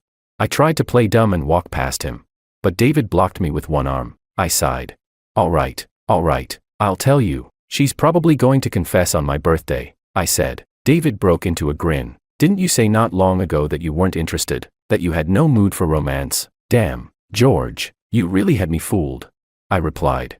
"No, it's just that Willow's really something." I lowered my eyes and smiled faintly. Even if I hadn't fully stepped out from the shadow left by the mission world, I no longer dreamed of it so often. Back then, I would see myself standing on rooftops at night, watching the cars below flow like tiny ants, feeling utterly lost. It was Willow who reminded me that I was standing on the ground now, not up high. She was the first anchor I found in this world, and after her, there was David. David clapped me excitedly on the back and urged me to do a live stream right then and there. I couldn't argue with him, so I reached into my small bag and pulled out a photo. He asked, "Who took this?" "You two look perfect together." He wasn't wrong. Under the flowering trees, the two of us looked like a picture-perfect couple. Natural smiles, bright expressions. It almost looked like something out of a magazine spread. I looked down at the photo and smiled. "Just a passerby." David laughed. "Honestly, it looks like you two are already dating. You only have one print. What about Willow?" I said. "Come on, you think we don't have digital copies?" The dorm turned into a lively mess of laughter and teasing. I laughed with them. For the first time in a long while, I felt light, even with the upcoming competition. I didn't feel nervous anymore. Since Willow came into my life, Sophia had stopped appearing in my dreams, and for me, that was the best thing that had happened in a long, long time. Chapter 24. Willow came to see me off before the competition. We talked for a bit through the glass of the tour bus. After she left, my advisor smiled and asked, "Your girlfriend?" I replied, "Not yet." Then laughed. "Didn't expect you to be so gossipy." The advisor chuckled. "You've been single for 4 years, cut me some slack. Besides, if you two ever get married, I better get an invite to the wedding," I said. Of course, we took a 2-hour high-speed train, then transferred to a shuttle bus. Once we arrived at the hotel, we quickly divided up tasks. I couldn't stop thinking about my competition entry, so I opened my laptop again to double-check everything. It wasn't until that evening that I noticed a message from Willow. She asked, "I heard there's a major rainstorm where you are. Did it affect you?" The hotel had great soundproofing. I hadn't even noticed. When I pulled back the curtains, the wind and rain were hammering the windows violently. "Are you busy?" Willow sent another message a few hours later, sticking strictly to the promise I'd made her agree to before leaving. No clinginess, so I just called her. The video connection wasn't great, maybe because of the storm. The signal kept cutting in and out. On the other end, Willow's voice was choppy. She reminded me not to go out alone. I nodded. Just then, someone knocked on the door. I said to Willow. Probably my advisor calling me to dinner. I'll call you back later, she replied. Okay, but that follow-up call never came. Willow sat there, feeling inexplicably anxious. She checked her phone again and again. As the minutes ticked by, she grew increasingly unsettled. She asked the system, "Why isn't George replying to me? Maybe he's busy." Sophia answered curtly. Though deep down, she was uneasy too. Just wait a bit longer. Sophia had been talking much less these days. And Willow had gotten used to her silence, but her own nerves had her reaching out. For some reason, a sense of dread was creeping over her. Suddenly, Sophia cried out. Something's wrong. At the same moment, a breaking news alert popped up on Willow's phone. She normally didn't care much about these things. But something made her instinctively look. The headline read, Magnitude 7.3 earthquake hits riverfront district of City A. It felt like someone slammed a bat into the back of her head. Everything buzzed. She couldn't even hear Sophia's voice in her mind anymore. Her phone slipped from her fingers and clattered to the ground. Then she scrambled to pick it up with trembling hands. George was right in the epicenter. She didn't say a word, just staggered out of the dorm in a daze, then quickly ran back in to grab her coat, bank card, and car keys. Sophia asked, "You're going?" Her tone was serious. "Willow, there's going to be another quake in the riverfront district later tonight. It's dangerous. Think carefully." Willow shouted. "Of course I'm going," she practically roared. "Even if it's dangerous, I have to go." Sophia remained calm. "All right, I can track George's location. You know which hotel he's staying at, right? I'll guide you there." Willow didn't reply. She rushed to the garage, jumped into her car, and hit the highway. Sophia said, "Stay calm. You can't get hurt. If something happens to you, who's going to save George?" That snapped her out of it. She eased off the gas just enough to drop below the speed limit. By the time she neared City A's riverfront district, the car could go no further. Rain was still pouring down, and most of the city's buildings had collapsed. It looked like the end of the world. Willow took a few deep breaths. Her eyes were bloodshot. The GPS wasn't accurate anymore. She only had a general idea of the hotel's location. She said to Sophia, "It's your turn now. Lead me the rest of the way." Chapter 25. Sophia was panicking too, but she knew, if she lost her composure, Willow would never find George. The real system's piercing alerts were hammering into her brain. She gritted her teeth through the sharp pain and pulled up the location tracking. Sophia spoke in a broken voice. "Keep heading southwest, 15 kilometers. Thankfully, the hotel wasn't far from the edge of the highway. 15 kilometers wasn't impossible, but just one look at the devastated road ahead made Willow's tears stream uncontrollably, blending with the rain, choking back sobs. Her lips trembling, she asked, "Tell me, is George still alive?" Sophia replied, "He is. His vital signs are stable." What she didn't say was that as a standard system, she had no right to keep location tracking active for this long. Right now, Sophia was enduring unbearable, sharp pain and pressure to keep feeding Willow the coordinates. But Willow didn't need to know, and neither did George. Loose debris and jagged rocks nearly tripped Willow as she ran. All around her were screams and sobs, endless and haunting. Her heart sank with fear. She couldn't even begin to imagine what George was going through in the middle of all this. Sophia spoke again. "He's all right. You can't panic. If you lose it, what's he going to do?" "Right." Willow took a deep breath. She was just a girl in her early 20s. It was her first time facing something like this. Of course she was scared. Sophia said, "You've covered 5 kilometers already. Look around, see if there's a bike nearby. Ride the rest of the way." Willow found a shared bike. Her hands trembling, she scanned the code. This stretch of road was closer to the city. Wider, yes, but also littered with more collapsed buildings. Her tears wouldn't stop. They blurred her vision so much she could hardly see where she was going. Sophia was still speaking to her in her mind. But the words had become distant and faint, as if muffled through water. They'd promised to confess once she got back, promised to celebrate his birthday together. Farther in, the bike couldn't get through anymore. She abandoned it and dashed straight into the rubble. Someone shouted behind her, "Don't go any further. Wait for rescue. Aftershocks are coming." But Willow ignored them. Head down, she sprinted toward the only place she could think of. She called out to Sophia several times, but got no response. Frowning, she asked, "Where do I go now?" Sophia. After a long pause, the voice finally answered, slower than before, "To your right. 2 kilometers. That's where his signal is." Sophia was in too much pain to speak properly. A system could help its host, yes, but that didn't mean it could use its privileges endlessly. Sophia had pushed through 2 hours of intense strain. If a soul could take physical form, hers would be battered and bloodied by now, but her heart was clear. She was glad she could help Willow, because helping Willow meant helping George, alone and helpless, somewhere out there. Even the tiniest chance to be close to him, Sophia would take it, no matter the cost. Willow was running at full speed. The soles of her feet had been cut open by shards of stone.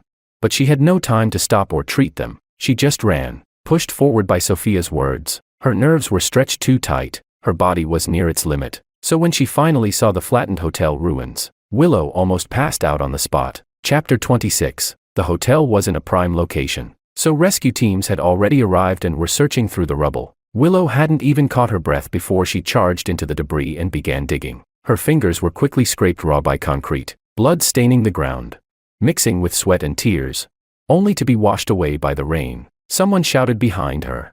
"Who are you? Why aren't you wearing rescue gear?" "Boss, I don't think she's with the rescue team." A stranger came over and grabbed her by the shoulder, but she didn't even turn around. Still digging frantically, the men snapped. "What do you think you're doing?" Willow shouted back.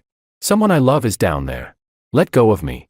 The men froze for a second. Then someone handed Willow a shovel. She had driven, ridden, and run nearly a full day to get here. She hadn't even had a sip of water. Now, she dug through the rubble nonstop until sunrise. Sleepless, exhausted, lightheaded. Finally, daylight broke. The rain stopped. Her hands were trembling violently.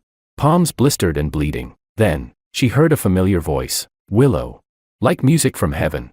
She turned around in a daze, and saw George, covered in dirt, holding a bundle of medical gauze, staring at her in shock. Her knees gave out, nearly collapsing onto the rebar. She murmured, "You're okay. Thank God you're okay," I said. "What are you doing here?" I could hardly believe my eyes. I rushed forward, cracked open a bottle of clean water and helped her drink. "Do you even realize how dangerous it is here?" She replied. "I came to find you." She clung tightly to my hand, her expression half smile, half tears. Then suddenly, she threw her arms around me. I was so scared. I had still been a little angry, but now, all that remained was soft concern. Willow looked absolutely spent. I patted her back and said, "Come with me. I've been over there in the rescue tent this whole time." "Why were you digging over here?" Willow finally let go of the shovel, only then realizing the state of her palms. She winced from the pain. I brought her back to the tent. Inside, my advisor was sitting down with gauze wrapped around his forehead. The junior teammates had gone out to help with the search. I grabbed some disinfectant and gently rinsed her wounds. My face was still tense. My advisor looked at us and suddenly smiled. "Still claiming she's not your girlfriend?" I said. "Professor." I paused mid-movement and sighed. "You're in no condition to be joking." The advisor chuckled and waved Willow over to sit. He asked, "You came all the way from campus?" Willow nodded. "Yes." She finally got to rest, seeing the blood seeping through the gauze on the professor's forehead. She couldn't help but gasp, "Are you okay, Professor?" Chapter 27. "I'm fine," the professor said with a smile. Thankfully, it was right around dinner time. I'd taken George and the others downstairs to eat. We had just stepped out when the building collapsed. Willow listened, her heart pounding. She exhaled in relief. "That's so lucky," she said, then asked, "What about your forehead?" The professor waved it off casually. "I tripped and hit something. George already patched me up," I said. "Willow, let the professor get some rest. Come give me a hand." As soon as I called her over, she stood up immediately and said to the professor, "You take it easy. I'm young and healthy. I'll go help him." The professor smiled. "Good kid, go on." Then, this disaster had struck out of nowhere, though I'd called Willow over. I hadn't actually assigned her anything. Instead, I pulled over a simple but soft mat, patted her shoulder, and said gently, "You're not seriously hurt, so you shouldn't be sitting on the cold ground either. But you must be exhausted. Rest here for a while." Willow's heart softened. She took my hand and asked, "Are you hurt anywhere? Are you hungry? Tired?" "I'm fine," I said. "But your hands are a mess." 2 of her fingernails were torn up, and her palms were covered in blisters. I lowered my gaze, the concern in my eyes unmistakable, and carefully disinfected her hands again with iodine. I asked, "How did you know I was here?" I was genuinely curious. "I don't remember sending you my location." There was no signal in the city anymore. Willow's heart skipped a beat as she realized. The voice in her mind had been silent for a long time. She looked slightly uneasy. After a long pause, she said softly, "No matter what, you believed in me, didn't you?" I looked at her for a moment, then nodded. "I do. I believe in you." Hearing that, Willow's tense expression finally relaxed. She opened her mouth to say something, but then the ground shook again. Suddenly and violently, the bottles on the table rattled. Shouts erupted from outside. "Aftershock! Crouch down and cover your head, the tent won't collapse. There was no time to think. I yanked Willow into my arms and crouched down with her, just like the people had said. The tent's simple structure wouldn't cave in, but several support rods from above came crashing down against my back. I took the hit, stifling a groan of pain. Willow flinched in alarm and tried to pull away. But I held her tightly. I whispered, "It's okay, it doesn't hurt." Only once everything had settled did she look up at me, and saw the faint shimmer of tears in my eyes. She shouted, "Idiot. Let me see your back." I turned around obediently. There was just a large bruise where the rods had hit. Willow reached out, gently pressing her fingers to the bruise, and her tears welled up again. Chapter 28. Why do you even bother? Willow choked out the words. You're already hurt so badly. Why are you still helping me? I stared blankly for a second, then softly replied, "Yeah. I don't know either." Suddenly, something clicked in my mind. I wrapped my arms around her, tears soaking into her shirt. I said, "Willow, no matter what you're hiding from me, I'll forgive you." Host. A mechanical voice suddenly echoed in Willow's mind. Sophia said, "Your current affection score is at 87%. Willow let out a breath of relief. She turned and hugged me tightly. Pressing a soft kiss on my dust-covered cheek, she said, "All right, you rest now. Looks like most of the rescue teams have arrived." I gave a small hum in response, my eyes still watery, which Willow gently wiped clean with her hand. Willow asked the system, "Where were you just now?" For some reason, she felt the system's tone was downcast, recalling that long stretch of silence earlier. She hesitated and asked, "Do you guys run out of energy or something?" Sophia replied quietly, "That's one way to put it. Congratulations, Willow." When Sophia finally regained consciousness, the first thing she saw was George, holding Willow tightly in his arms. She felt jealous, hurt, but also genuinely happy for him. Willow truly loved George. He wouldn't be hurt anymore. Naturally, my competition was a wash. Once the roads reopened, our group returned to campus. The entire way back, Willow clung tightly to my hand, as if afraid I'd disappear again. I sighed. For the city we left behind, and for the contest I'd lost. My advisor patted me on the back, trying to comfort me. "There'll be bigger achievements ahead. Don't let this weigh on you." I nodded and said, "Take care of yourself, Professor." After we said goodbye, I got into Willow's car, looking out at the familiar streets. I felt like I'd returned from another lifetime, but the roads seemed different now. I turned to Willow and asked, "Where are we going?" Willow smiled. "I'm kidnapping you." I laughed. "Then go ahead and try." I pulled out my phone, and suddenly realized something. It was my birthday. I already had a hunch about where we were headed, but still, a flutter of surprise stirred in my chest. The spring breeze by the riverside rustled the green willows. I saw David, two of my roommates, a few classmates from my year, and even some of the younger students. They'd been waiting here for a while. Grinning, they all called out, "Happy birthday." I whipped my head toward Willow in shock. "We've been together the whole time. When did you plan all this?" She smiled. "Before we left." "Now get out of the car." It was already dusk. A few friends slowly approached, wheeling out a birthday cake. The candles showed my age, and just as I closed my eyes to make a wish, fireworks lit up the riverside sky. Chapter 29. I thought to myself, I've seen grander occasions and more luxurious birthday setups in mission worlds, yet none of them moved me like this moment. I opened my eyes and saw Willow standing before the fireworks. Her head lowered as she looked at me. Softly, Willow said, "Even though I've already told you how I feel, I still want to say it again. George, I like you." She held a bouquet of flowers, not pure white lilies. My eyes turned slightly red. I forced a smile and said, "What a cheesy confession, but I accept." As my words fell, mixed in with the cheers around us, came a lonely electronic voice. Sophia said, "Congratulations, host. Favorability has reached 90%. The strategy mission is complete." After finishing the cake and watching the fireworks, a few friends playfully pushed Willow into my arms. Giggling as they walked away, we strolled along the riverbank, watching as the city lights slowly came alive in the distance. I gently said, "You told me you had a secret. Can you tell me now?" Willow hesitated, unsure, but didn't want to hide it from me, though she knew I might not believe her. Telling me the truth was something she felt she had to do. She called out to Sophia several times in her mind, but there was no response. As we walked in silence, Willow wrapped her hand around mine. She said, "No matter what the secret is, you have to believe me." "I've never lied to you," I replied. "I know." I smiled faintly and said, "Willow, what you want to say? Is it about the mission?"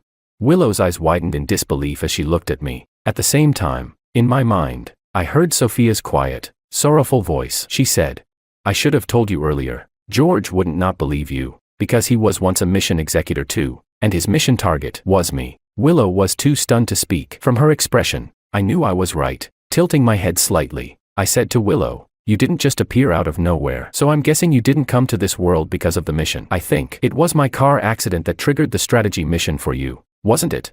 Yes. Willow nodded. How did you figure it out? I said.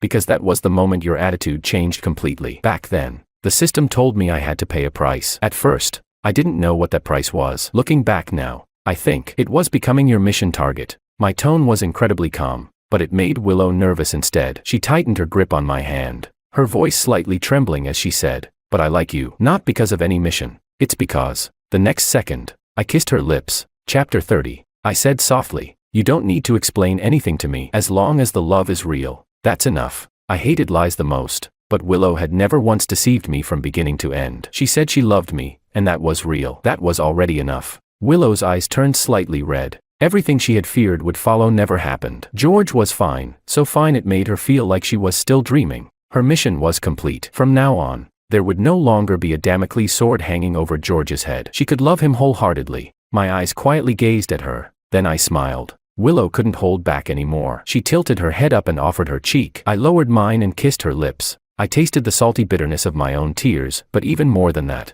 her sweetness. When our emotions had finally settled, we sat down on a public bench. Willow heard the soft ticking of a countdown in her mind and asked in confusion, "What is this?" Sophia said calmly, "I'm leaving now. Thank you for completing this mission. I've done a lot of wrong to George in the past. In the end, I never truly made it up to him. Willow, I hope you can treat him well for a lifetime." She wasn't just leaving, she was dying. Ordinary systems, once their host completes a mission, can move on to the next world. They have the right to rest. But Sophia was different. She was never someone from this world. She wasn't even a real system. After overdrawing all her energy, even her soul would dissipate, never to exist in this world again. Before leaving, she looked at George one last time through Willow's eyes. She said to the main program, "I have only one last wish." The main program replied, "As long as it's not too much, I can grant it." Sophia murmured, "I want George to forget me, forget all the harm I ever brought him." This is already another world, isn't it? After a long silence, the program granted her request. Willow looked at me tentatively. She said,